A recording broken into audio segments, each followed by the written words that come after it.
तो induce current या induce EMF कहते हैं। अब अगर इसी कॉइल को अब हम वापस, पहले तो हम इधर ला रहे थे भाई, पहले हमारी मोशन ऐसे थी, ठीक। अब जस्ट इमेजिन करो कि ये उल्टी पोजीशन पे चला जाए।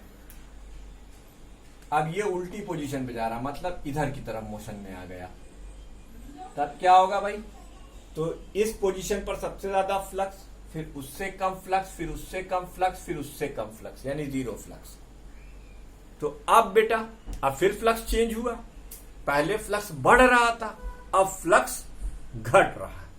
तो जब फ्लक्स घटने लगेगा तो फिर वो उसका अपोज करेगा। अब इस बार अपोज करने के लिए मान लीजिए यही सिचुएशन हम यहां फिर बनाते हैं। तो जब ये कॉइल इधर की तरफ चलना शुरू करेगा, तो चूंकि इससे लिंक होने वाला फ्लक्स अब घटना शुरू हो रहा है, तो इसको घटने से भी रोकेगी। इसलिए अब इसके अंदर एंटी क्लॉकवाइज नहीं, क्लॉकवाइज सेंस की करंट जनरेट होगी। ये वाला केस हो जाएगा, क्योंकि कि अब फ्लक्स घट रहा है। फिर अगर हम ऐसे ही एक दूसरी पोजीशन बनाएं, यही ऊपर वाले कॉइल की पोजीशन हम बना रहे हैं, ठीक। लेकिन अब चूंकि जैसे जैसे आप इधर की तरफ बढ़ते चले जाओगे, वैसे वैसे आप बार मैग्नेट से दूर होते जाओगे। जैसे जैसे आप बार मैग्नेट से दूर होते जाओगे, वैसे वैसे आपसे लिंक होने वाला फ्लक्स बदलता चला जाएगा और करंट इंड्यूस होती रहेगी। ये चाहे आप बार मैग्नेट को कॉइल के पास लाओ, चाहे आप कॉइल को बार मैग्नेट के पास लाओ, या बार मैग्नेट को कॉइल के पास ले जाओ, दोनों फिनोमिना में, यानी रिलेटिव मोशन की वजह से कॉइल से लिंक होने वाला फ्लक्स चेंज होगा। जब कॉइल से लिंक होने वाला फ्लक्स चेंज होगा, तो फिर उस चेंज का अपोज करने के लिए वहां पर एक ईएमएफ इंड्यूस्ड करेगा। वो ईएम, अगर सर्किट क्लोज है, जैसे कि ये पूरा क्लोज सर्किट था और इसमें हमने गैल्वेनोमीटर भी लगा रखा था, तो गैल्वेनोमीटर में हमें एक डिफ्लेक्शन शो हुआ, यानी एक करंट भी इंड्यूस कर जाती है। इस तरीके से ये हुआ इलेक्ट्रोमैग्नेटिक इंडक्शन के फिनोमिना का एक्सप्लेनेशन। व्हेनेवर, अब आइए मैं इसकी फॉर्मल डेफिनेशन लिख देता हूं, तो मुझे उम्मीद है कि आपको एक ही एक्सपेरिमेंट से समझ में आ गया होगा। बाकी इसके सेल्फ इंडक्शन और म्यूचुअल इंडक्शन के टाइम हम इसे एक बार और एक्सप्लेन करेंगे। टाइम खराब करने से कोई फायदा नहीं है।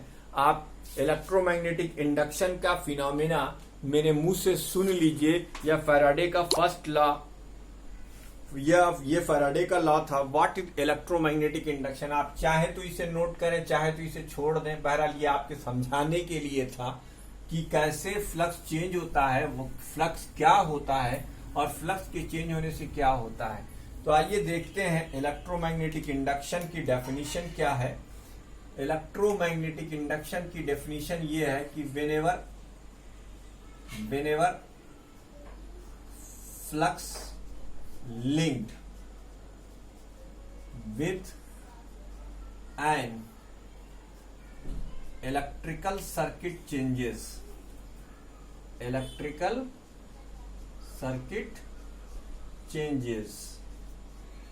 an EMF induced in that circuit,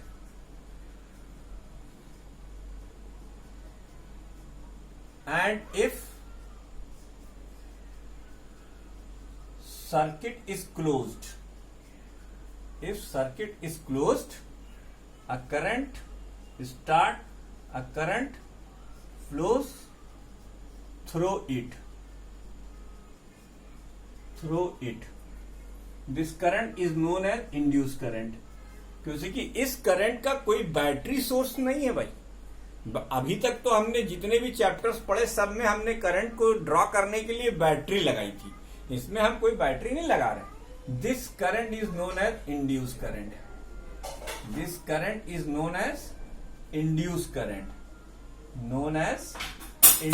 current. इसको हम इंड्यूस्ड करंट कहते हैं।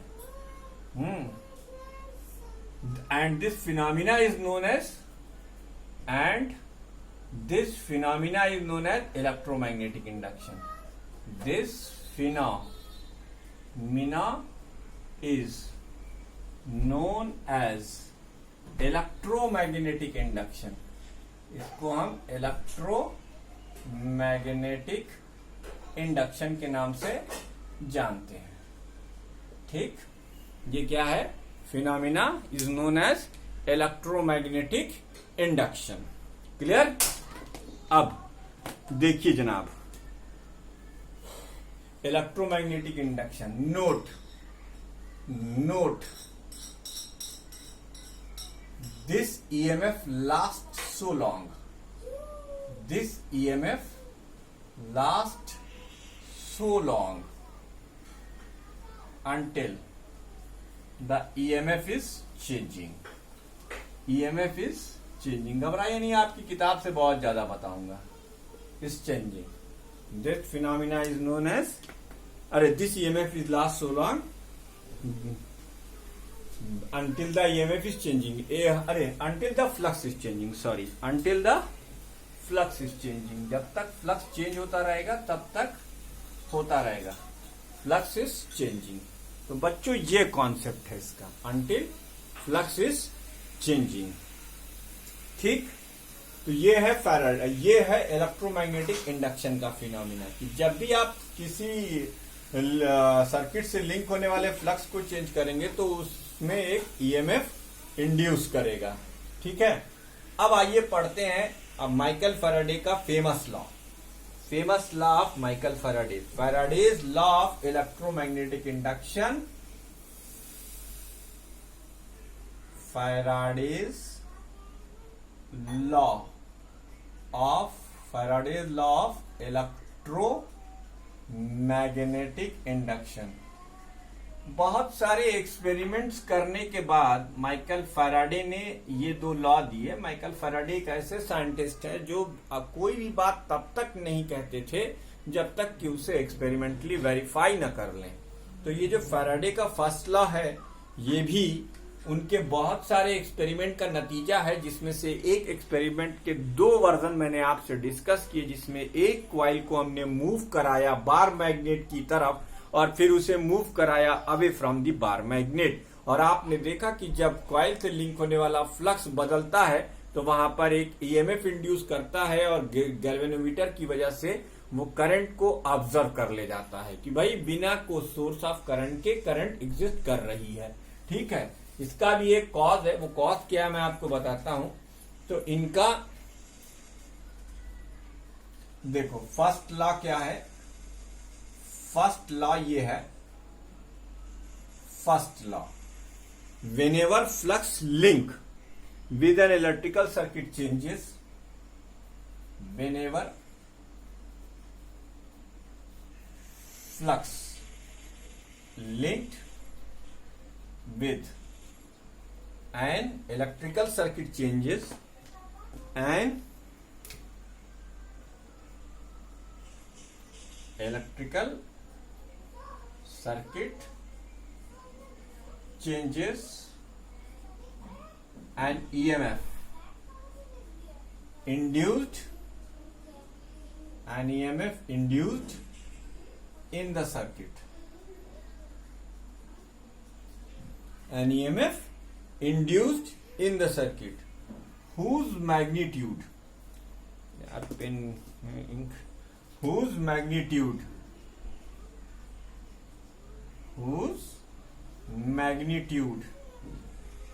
is directly proportional to the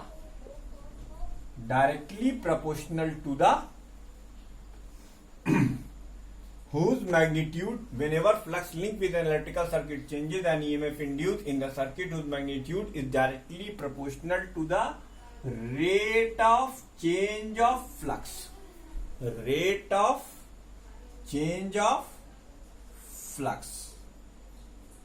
Rate of change of flux. ठीक, if delta phi b is change in flux in time delta t, then according to Michael Faraday E की value minus का delta phi B upon delta T, delta phi B upon delta T. ठीक, if delta T tends to 0, तब हम लिख सकते हैं limit delta T tends to 0 delta phi B upon delta T is equal to D phi B upon D T is equal to minus कर। ये इसका differential version हो गया। ये है माइकल फैराडे का फर्स्ट लॉ, जो ये कहता है कि whenever flux linked with electrical circuit changes an EMF induced in the circuit and the magnitude of this EMF is directly proportional to rate of change of flux। अब अगर मान लीजिए कि डेल्टा टी टाइम में delta phi B flux में changing है, तो फिर इंड्यूस ईएमएफ ई की वैल्यू क्या होगी, minus delta phi B upon delta T. ये इंड्यूस्ड ईएमएफ है बेटा। इस ईएमएफ के लिए आपको कोई प्रॉपर बैटरी नहीं लगानी है, आप बिना बैटरी के ही इसको इस्तेमाल कर सकते हैं। ठीक है, ये फर्स्ट लॉ। तो अब आइए हम आप इसको थोड़ा सा अपने स्तर पर लेकर चलते हैं। ये तो आपकी बुक की नॉलेज हो गई, ठीक है। क्या लिखा है आपने, E is equal to minus का delta phi B upon delta T. जरा देखिए, अब फ्लक्स को चेंज करने के तरीके भी यहीं पे बता देता हूं आपको। तो किसी भी सर्किट में इंड्यूस होने वाला ईएमएफ जो होता है वो इक्वल होता है किसके, rate of change of flux के। यहां एक चीज बताना जरूरी, minus sign indicates that, minus sign indicates that EMF is opposes the rate of change of flux। ये माइनस साइन का सिग्निफिकेंट है यहां पर, इसलिए माइनस साइन लगाया गया। If a circuit have n turn, if a circuit have n turns, then EMF induce की value minus n times D phi B upon D T, या minus D by D T of n phi B भी आप लिख सकते हैं। चलिए, हम इस फार्मूले से आपको एक और चीज यहां पर बताना मुनासिब समझते हैं। क्या कि देखो, जो ये E है, अगर इसको हम मैग्नीट्यूड के टर्म्स में लिखें, यानी भूल जाएं कि इसके पास एक माइनस साइन है, तो D phi by D T लिख सकते हैं। आपको मैंने बताया कि फाई बी की वैल्यू होती है बी डॉट ए, ठीक। अब इसको हम लिख सकते हैं D by D T of B A cos theta. ये सब मैं आपको अभी इसके पिछली वाली वीडियो में डिस्कस कर चुका हूं, इसलिए कोई भी आदमी परेशान नहीं होगा, ठीक है। तो हम बी ए को बाहर निकाल लें, नहीं यहां नहीं निकालें, क्योंकि देखो इस बोर्ड पर हम कुछ बड़ा कमाल करेंगे, है ना। B A D by D T of cos theta, फिर हम लिखेंगे A cos theta D B of D T, फिर हम लिखेंगे बी कॉस थीटा और हम लिखेंगे D A by D T. बेटा ये ways to change the magnetic flux है, तो तीन तरीकों से मैग्नेटिक फ्लक्स को चेंज किया जा सकता है। There are the three different possible ways in which magnetic flux can be changes. इसका अलग सिग्निफिकेंस है, इसका अलग सिग्निफिकेंस है और इसका अलग सिग्निफिकेंस है, और ये आपके बियॉन्ड द स्कोप है, लेकिन ये दोनों हम यहां पढ़ेंगे। ये एसी जनरेटर के कॉन्सेप्ट के फॉर्म में पढ़ेंगे और ये आगे अभी हम मोशनल ईएमएफ में देखेंगे। तो ये क्या है, due to change in orientation of circuit, मतलब एरिया वेक्टर और मैग्नेटिक फील्ड के बीच में आप लगातार एंगल बदलते जाओ, ईएमएफ इंड्यूस होता चला जाएगा। दूसरा वाला जो है due to changing magnetic field, magnetic field constant ना करके आप एरिया कांस्टेंट कर दीजिए, कॉस थीटा की वैल्यू कांस्टेंट कर दीजिए, बी को घटाते बढ़ाते रहिए, तब भी ईएमएफ इंड्यूस होगा। तो due to changing magnetic field, due to changing magnetic field, ठीक, मैग्नेटिक फील्ड। और ये तीसरा वाला जो कॉन्सेप्ट है वो है due to changing the area. अब एरिया घटाकर भी फ्लक्स इंड्यूस किया जा सकता है, एरिया बढ़ाकर भी फ्लक्स इंड्यूस किया जा सकता है। तो due to changing in area, due to changing in area.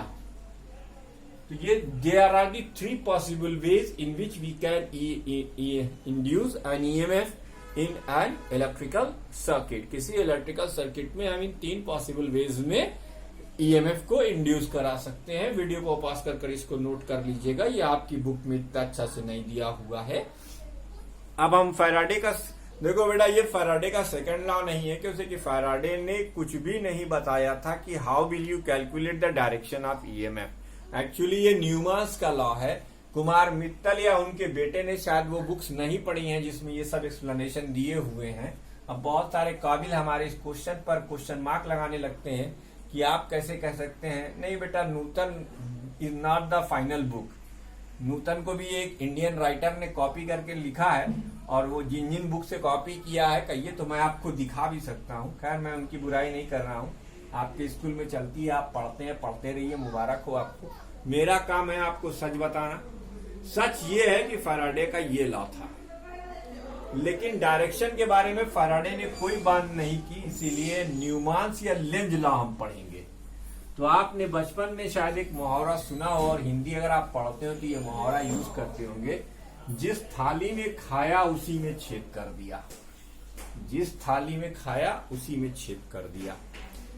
ये इंड्यूस करंट को निकालने, डायरेक्शन ऑफ इंड्यूस करंट को निकालने का सबसे अच्छा लॉ है। हालांकि आपकी बुक एम्फेसिस करेगी फ्लेमिंग के राइट हैंड रूल पर, लेकिन मैं चाहूंगा कि आप न्यूमांस का लॉ या लेंज का लॉ देखें। जैसे कि यहाँ पर इन्होंने सेकंड के लॉ का फॉर्म दे रखा है, सेकंड लॉ। सेकंड लॉ, चलिए आपकी किताब की बात मान लेते हैं, लेकिन इसका एक नाम है लेंज लॉ और दूसरा नाम हो सकता है न्यूमांस लॉ। ये न्यूमांस ने भी एक्सप्लेन किया था, न्यूमान न समझ लीजिएगा, न्यूमांस और लेंज ने अलग अलग एक्सप्लेन किया था। आइए पहले वो प्यारा से स्टेटमेंट लिखते हैं जो इस के अंदर आता है। वो क्या है? The direction of induce current, the direction of induced EMF और current is such that it opposes the cause. It opposes the cause. It opposes the cause that produce it. ये उसी कारण का विरोध करती है जिससे ये जन्म लेती है। आइए अब यहां पर हम अपना पिछला एग्जाम्पल नहीं लेंगे, हम एकदम यूनिक एग्जाम्पल लेंगे ताकि आपको महिमा समझ में आए। What is the important of Lenz law, what is the important of Lenz law and why I emphasise that कि beside using, instead of using Fleming right hand rule, you should go for the Lenz rule for the calculation of direction of induce current in a particular circuit. उसकी वजह आप देख सकते हैं, अभी मैं आपको दिखाता हूं। देखिए साहब, ये है आपका एक वायर, बहुत अच्छे से आप जानते हैं। इसमें अगर आई करंट फ्लो कर रही है तो इस रीजन में क्रॉस फील्ड होगी और इस रीजन में डॉट फील्ड होगी। तीन केस से समझाऊंगा आपको, ठीक है? चलो जरा सही इधर बनाते हैं क्रॉस फील्ड। अब अगर आई की वैल्यू कांस्टेंट है, आई कांस्टेंट है, यहां पर तुम एक एरिया लो,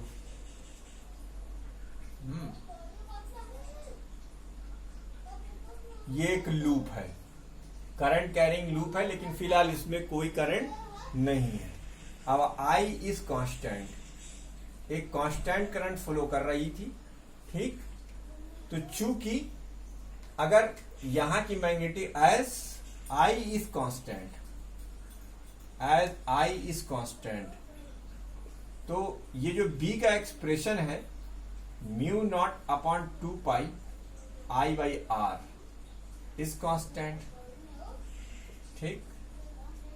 अब अगर इसकी रेडियस आपने r मानी तो इससे लिंक होने वाला फाई बी जो है वो b इंटू ए से mu naught upon 4 pi I by R into pi R square. ये क्या है? कांस्टेंट है, ये टाइम के साथ घट बढ़ नहीं रहा है। तो जब फाई बी कांस्टेंट है तो D phi B upon D T की वैल्यू क्या हो जाएगी? 0। कोई फ्लक्स नहीं चेंज हो रहा, इसलिए कोई ईएमएफ इंड्यूस नहीं करेगा। ठीक। अच्छा, इसका सेकंड केस बड़ा मजेदार है। इसका सेकंड केस बड़ा मजेदार है।